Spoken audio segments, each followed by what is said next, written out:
Sekarang kita dah nampak bagaimana cara, teknik, strategi, manipulasi dan juga dilusi Kapten Hafiz dalam menyampaikan hujah. Ini adalah modus operandi Kapten Hafiz dari dulu lagi. Sebab itulah asatizah-asatizah kita tak mampu untuk mengolah satu persatu dan hanya mengatakan dia merepek. Kan senang merepek. Jadi kenapa tu? Okey, saya akan sampaikan dan tunjuk summary, ringkasan teknik yang digunakan oleh Kapten Hafiz ini, modus operandi beliau, dan diharap semoga selepas ini apabila anda mendengar hujah Kapten Hafiz, anda perhatikan perkara ini. Bila anda perhatikan perkara ini dan anda akan nampak bahawa betul apa yang dikatakan oleh asatizah yang lain, bahawa Kapten Hafiz ni merepek saja apabila sampaikan hujah.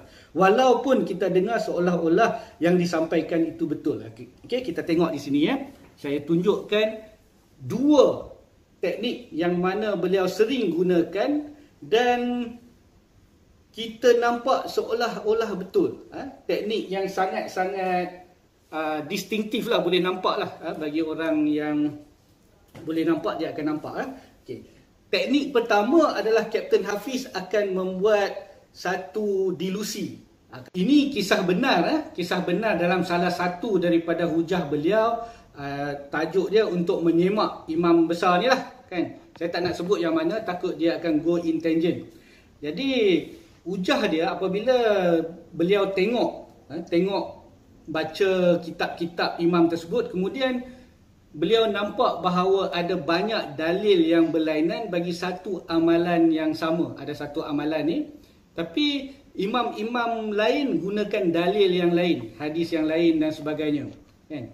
Ada banyak dalil untuk satu amalan ni. Jadi apa yang dilusikan oleh beliau, beliau bayangkan kenapa banyak dalil untuk satu amalan. Yang beliau dilusikan adalah beliau kata bahawa memandangkan banyak dalil yang berlainan daripada amalan untuk amalan ini, maka sudah semestinya amalan datang dulu, barulah dalil itu dicari oleh mereka.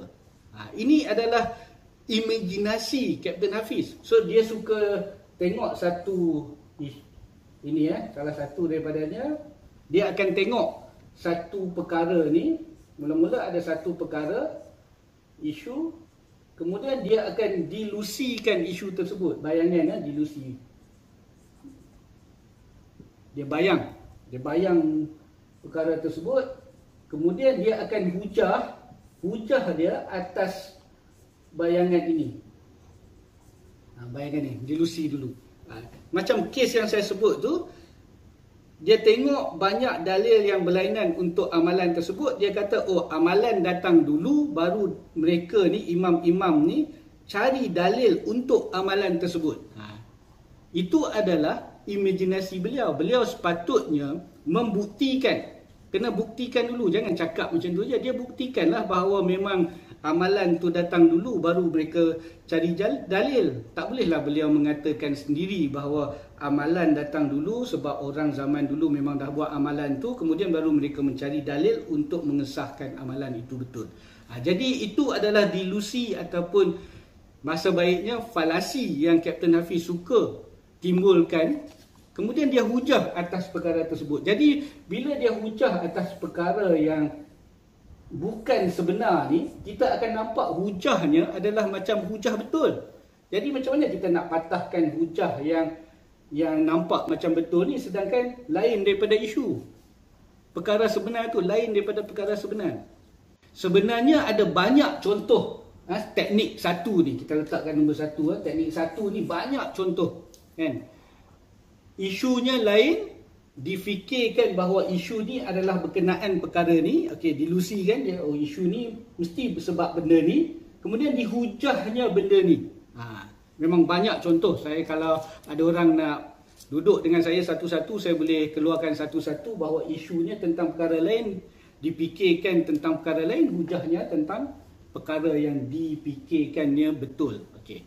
Perkara kedua, strategi atau teknik kedua Kapten Hafiz adalah suka, kalau ikut bahasa yang saya tengok, adalah suka tebuk-tebuk ilmu ataupun perkara. Dia tebuk dan dia sesuaikan dengan naratif yang dia fikir.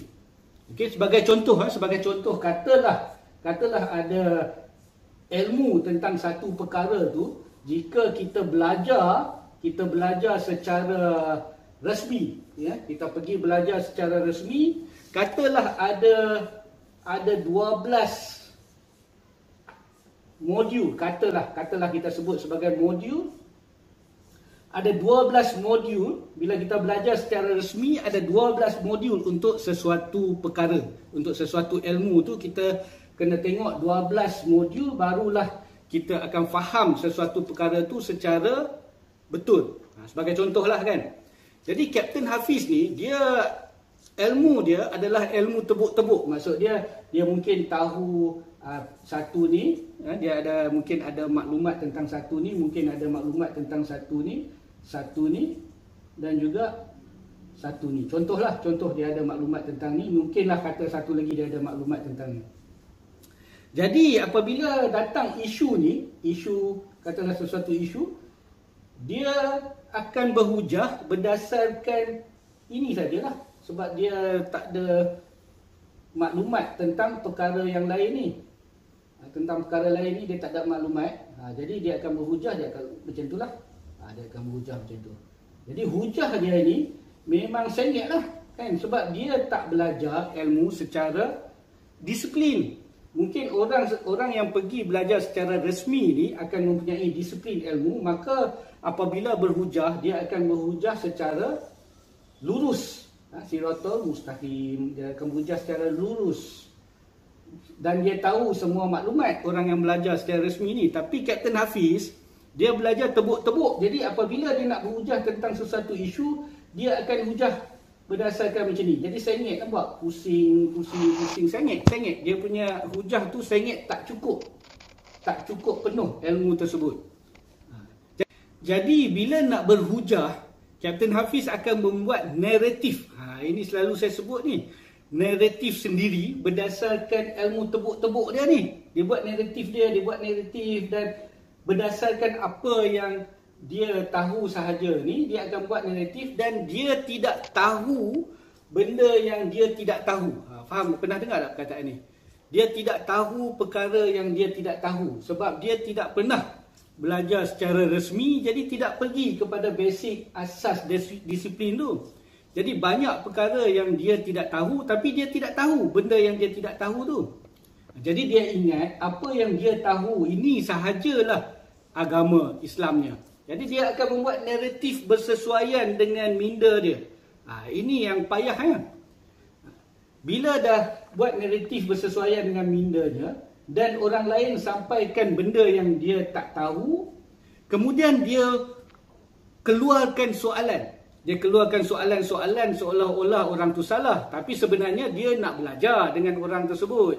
Dia keluarkan soalan supaya orang tu respon dan jawab dia dapatlah belajar. Tapi soalan dia seolah-olah pandai, seolah-olah dia tahu. Dia tanya soalan dan orang semua tengok, wah pandai Kapten Hafiz. Sebenarnya soalan dia untuk dia belajar. Jadi sekiranya dia nak belajar, saya selalu cadangkan masuklah pengajian rasmi. Kemudian buat exam. Lepas masuk pengajian rasmi akan ada peperiksaan. Jadi masuk peperiksaan itu untuk melihat sama ada kefahaman yang telah anda capai itu bersesuaian dengan guru, bersesuaian dengan ahli-ahli ilmu yang lain. Dah buat exam baru kita tahu adakah anda faham seperti mana yang guru-guru lain lama dah faham ni, ataupun anda hanya faham ikut kepala anda sendiri, kemudian membuat naratif yang memeningkan, memesongkan kefahaman orang lain yang baru nak belajar ni. Nampak? Okey, jadi bila ada dua modus operandi ni, cuba bayangkan kalau dia menggunakan dua-dua sekali dalam satu hujah, habis semua orang akan terpedaya macam wah hebat ni, sebab isu dia lain. Kemudian dia berdilusi bahawa sebenarnya perkara ini adalah ini. Kemudian dia menggunakan hujah dia yang berdasarkan ilmu tebuk-tebuk ni membahas perkara ni. Isu dah ke tepi dah, habis orang akan lihat macam best. Cuma orang yang dapat membezakan isu dia adalah ini, kemudian dia dilusi dan cuba hujah benda ni. Jika orang dapat membezakan dua ni, dan orang akan dapat lihat bagaimana merepeknya Kapten Hafiz. Sebab itu asatizah yang bijak-bijak itu tidak ada siapa yang nak berhujah dengan Kapten Hafiz. Dan bila tak ada orang nak berhujah dengan Kapten Hafiz, pengikutnya akan nampak macam hebatlah Kapten Hafiz, tak ada siapa mampu menghujah kan. Jadi sebabnya adalah mereka dapat lihat isunya lain, nanti Kapten Hafiz cerita benda lain, menghujah dengan lain, lepas tu dibawanya naratif yang nampak. Jadi ilmuwan lain, asatizah yang lain akan terpesona dengan hujah Kapten Hafiz sehingga tidak dapat menjawabnya. Apabila tidak dapat menjawab, orang sangka Kapten Hafiz telah berhujah dengan baik, padahal terkesima dengan metod yang Kapten Hafiz gunakan. Okey, saya harap semua orang dapat melihat dan menilai ketika Kapten Hafiz berhujah tu, sila lihat modus operandi ni. Anda akan dapat tengok sendiri apa yang saya cakapkan ini adalah benar. Okey, setakat itu dulu, kita doakan semua yang melihat menonton video ini akan mendapat hidayah, taufik daripada Allah Subhanahu Wa Taala dan diletakkan di tempat-tempat para solihin, para kekasih Allah di akhirat kelak. Setakat itu dulu, sekian, wabillahi taufik wa hidayah. Wassalamualaikum warahmatullahi wabarakatuh. Terima kasih.